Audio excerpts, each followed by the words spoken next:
책 읽어주는 여자 책녀 장부경입니다. 어제 첫 방송을 했습니다. 우리 조합원들과 소통하는 방송을 만들겠어. 이런 포부로 야심차게 시작을 했는데 책 읽어드리고 노래 보내드리고 하니까 30분이 정말 짧더라고요. 함께 해주시는 분들 다 불러드리기에도 시간이 참 촉박하더라고요. 그래도 계속 모니터하고 의견들도 다 꼼꼼히 보고 있다는 거 알아주시고요. 해주시는 응원의 얘기들, 조언들 모두 새겨 듣겠습니다. 하다 보면 점점 더 좋아지겠죠? 계속 더 많은 관심 보여주세요. 그럼 먼저 광고 듣고 올게요. 그럼 제가 여러분들께 처음으로 들려드리고 싶어 선택한 책 어린 왕자 두 번째 시간입니다. 눈이 아닌 가슴으로 보는 분들께 바칩니다. 지금부터 시작합니다.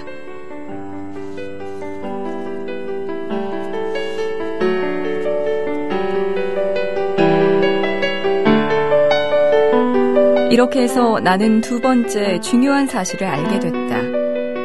어린 왕자가 살던 별은 아주 작아서 보통의 집보다 조금 더 큰 정도라는 것이다.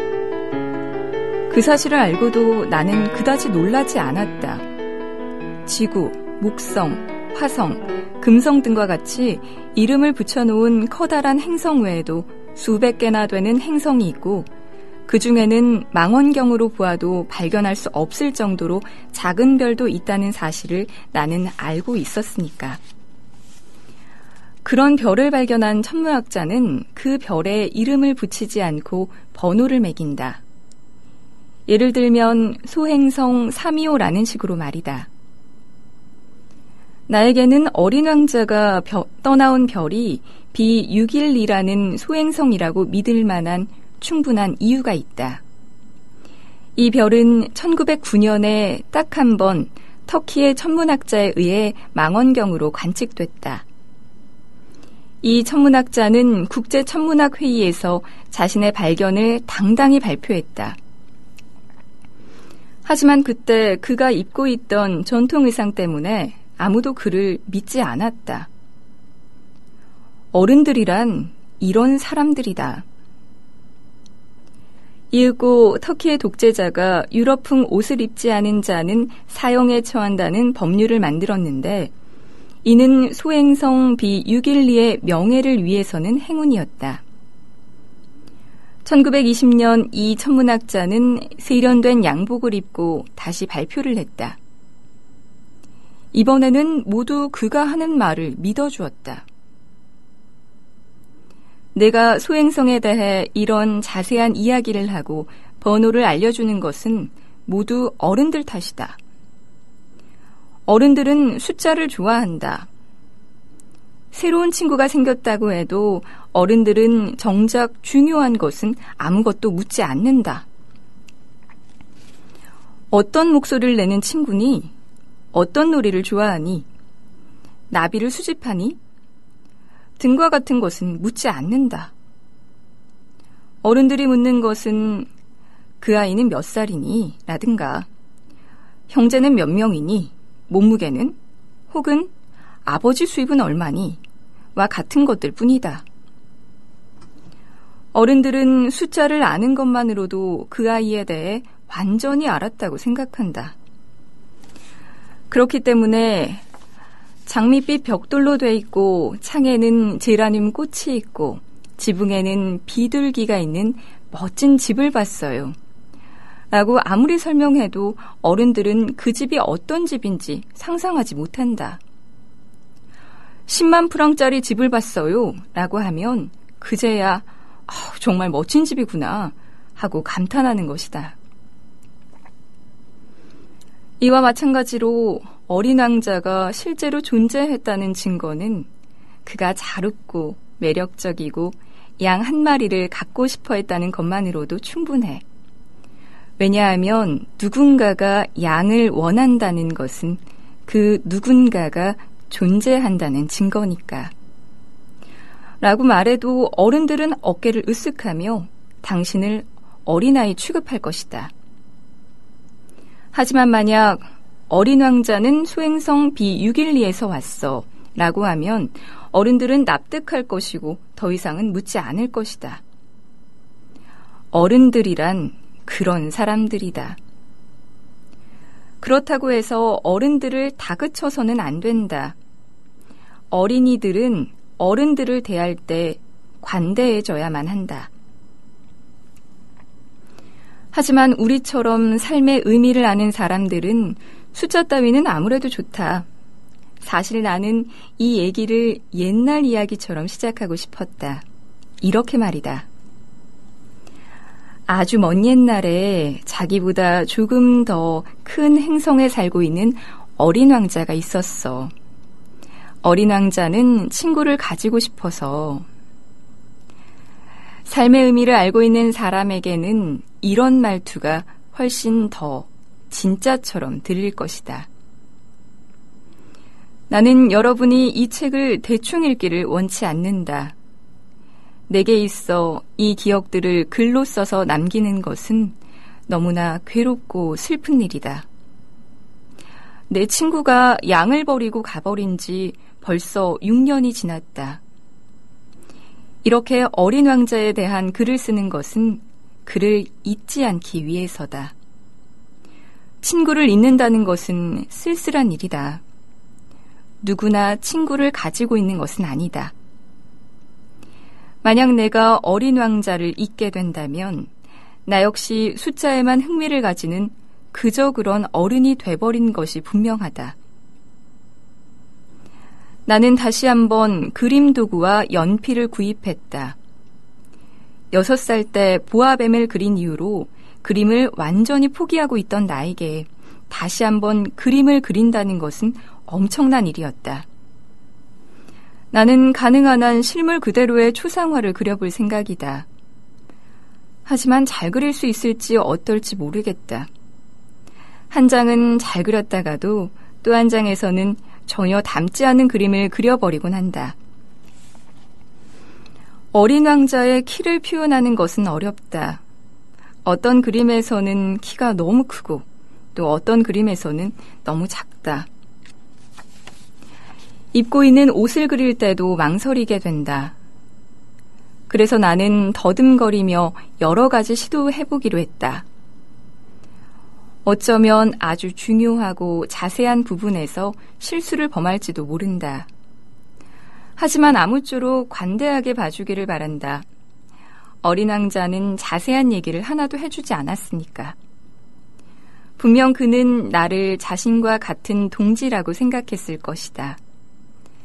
하지만 나는 상자의 벽을 투시해 그 안에 있는 양을 보는 것이 불가능했다. 나는 조금은 어른이 돼 있었는지도 모른다.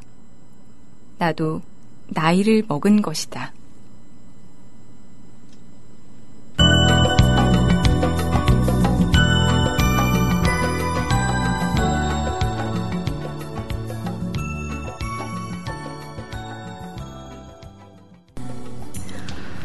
네, 어제 소소님이 신청해 주신 장필순의 어느새 들었습니다.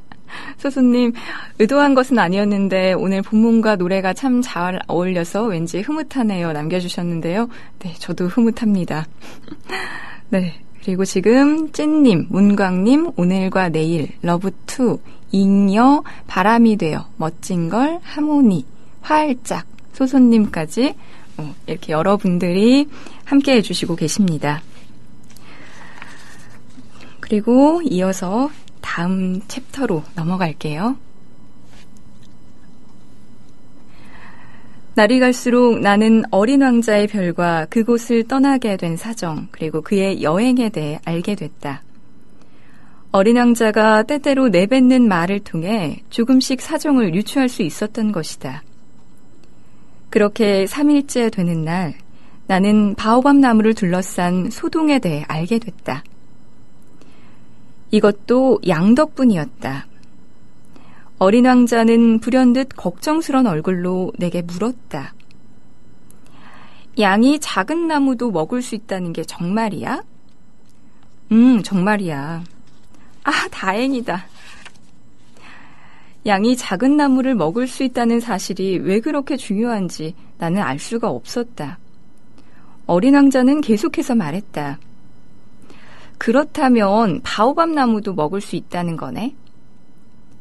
그때 나는 바오밥 나무는 작은 나무가 아니라 교회처럼 큰 나무이고 꼭 코끼리 물이라도 바오밥 나무 한 그루를 다 먹지는 못할 것이라고 말했다. 코끼리 물이라는 말을 듣자 어린 왕자는 깔깔대며 웃었다. 코끼리들을 쌓아놓아야겠네? 하지만 그 다음 어린 왕자는 예리한 말을 했다. 바오밥 나무라도 다 자라기 전에는 조그마할 거야. 그건 그렇지. 그런데 왜 양이 바오밥 나무를 먹기를 바라는 거야? 어린 왕자는 그건 당연하지 않느냐는 듯이 말했다. 알고 있잖아. 나는 그의 도움을 빌리지 않고 이 어려운 문제를 해결하기 위해 머리를 짜내지 않으면 안 됐다. 사실 어린 왕자가 살고 있는 행성에는 다른 행성과 마찬가지로 좋은 식물과 나쁜 식물이 있다. 당연히 좋은 식물에서는 좋은 식물의 씨앗이 나오고 나쁜 식물에서는 나쁜 식물의 씨앗이 나왔다. 하지만 씨앗은 눈에 잘 보이지 않는다. 씨앗들은 흙 속에 몰래 잠들어 있다가 어느 순간 그중 몇몇이 제멋대로 눈을 뜬다. 그러면 그 씨앗은 일단 자라나게 된다. 처음에는 연약하고 작고 멋진 줄기가 태양을 향해 뻗어나간다.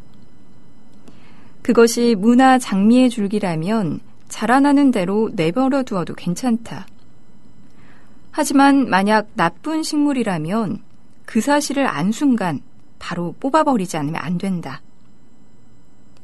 어린 왕자가 살고 있는 행성에는 무시무시한 씨앗, 즉 바오밥 나무의 씨앗이 있었다. 행성의 흙 속에 이 씨앗이 섞여 있던 것이다. 바오밥 나무는 늙기 전에 손을 쓰지 않으면 나중에는 퇴치할 수 없게 된다.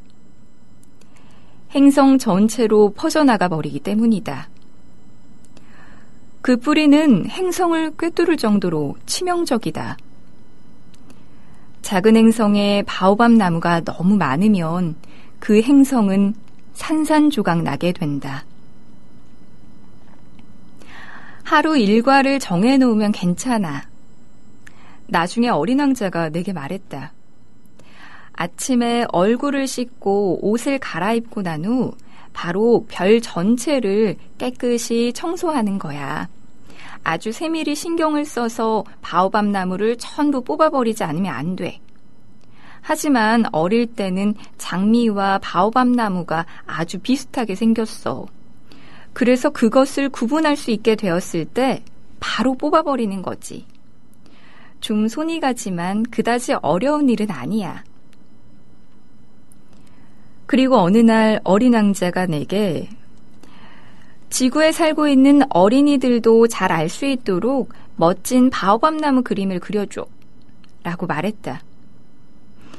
언젠가 그 아이들이 여행을 떠나게 될 때 그 그림이 도움이 될 거야. 할 일을 미루는 것이 괜찮을 때도 있지만 바오밥 나무의 경우는 파멸로 이어져. 내가 살고 있는 별 중에 게으름뱅이가 살고 있는 별이 하나 있었는데 작은 나무 3그루를 방치해두는 바람에 그래서 나는 어린 왕자가 말하는 대로 그 행성의 그림을 그려보았다. 설교를 하려는 생각은 없다. 하지만 바오밥 나무의 위험은 거의 알려져 있지 않고 소행성에서 누군가가 깜빡 잘못을 저지를 가능성을 무시할 수 없기 때문에 여기서 딱 한 번만 커다란 목소리로 말해두고자 한다. 어린이들이여, 바오밥 나무에 주의하라 라고. 나처럼 이 위험을 모른 채 긴 세월을 살아온 친구들에게 경고를 하고 싶기 때문에 나는 아주 심혈을 기울여 이 그림을 완성했다.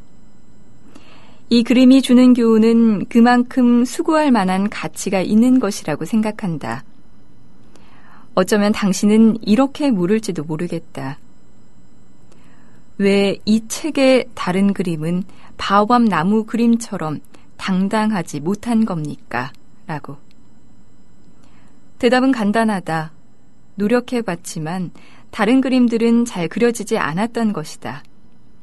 그런데 바오밥 나무를 그릴 때만은 긴급한 상황이었기 때문에 힘이 쏟았던 것이다.